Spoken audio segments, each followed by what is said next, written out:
This one hits hard. This is something I've experienced myself, especially when I went to Meta, and I joined and I saw all these engineers who were just absolutely incredible, like way better than me, and I was like, am I supposed to be here? Like, how did I get in? These people are way better than me. So I totally empathize with this feeling quite a lot, and it's really rough. It's going to take a while to really kind of properly deal with this. It's a very mental and internal issue. But I'll say what I can, and hopefully it helps, and hopefully it helps the other people who are going through this career advice.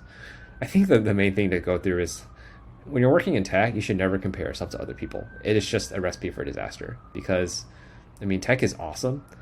And because it's awesome, it attracts really, really brilliant, talented, hardworking people. But the downside of this is that, like, there's always going to be all these people who are way better than you. And if you work for a strong company like yourself, working for Amazon, you're going to be surrounded by these people.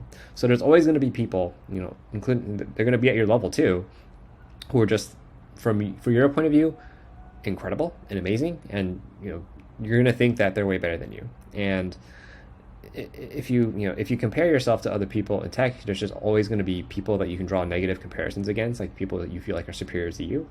And it's just there's just so much. It's just super easy to get into negative mindset there.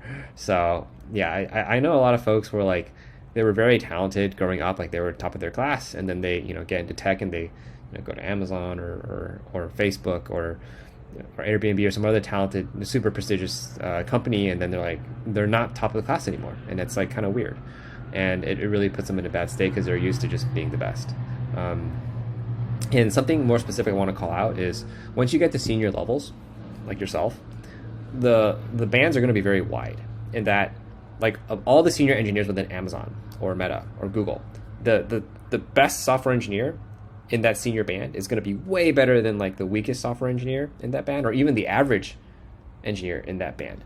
So you're going to have very high variance within senior staff principal bands, because these promotions are very meaningful, which is why each of these bands are very wide. So like that's just another reason not to compare yourself to other people, even within your same level, because like just because they're the same level as you, it doesn't mean that they're supposed to be around the same like caliber and strength as you. Like they could be way better because just the level is just very wide. It's just how it works. And at the end of the day, I think what you should do is just figure out what your overall goal is. Like, what is your North Star? And don't anchor it to other people. Don't anchor it to something or someone that that isn't you, because that's not a real goal for yourself. And I think a good goal to default to, especially earlier in career when growth is more a priority, is I just want to be a better software engineer, and I just want to get better over time. I want to, at the end of every half or every year, I want to be able to look back at myself and say to myself, wow, I feel stronger than I did before. I feel like I'm more capable. I feel like I'm more confident. I feel like I can do more and lead more and have more impact.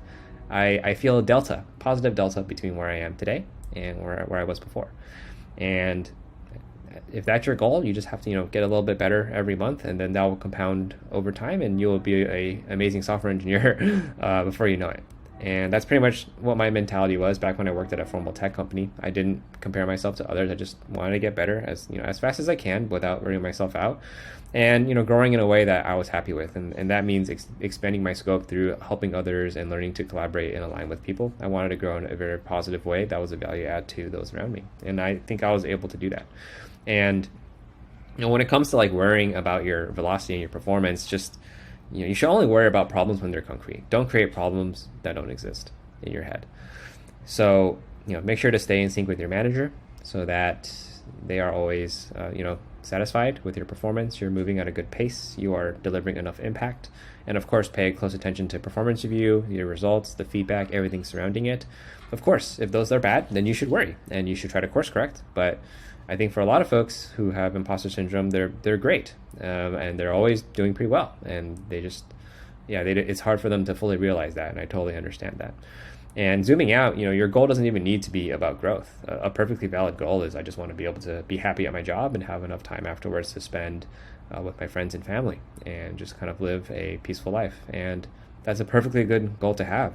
And I think it's a great goal because it's completely divorced from performance, and it's definitely divorced from like comparing yourself to others. And I feel like I frankly believe these goals are kind of underrated. They're great goals to have.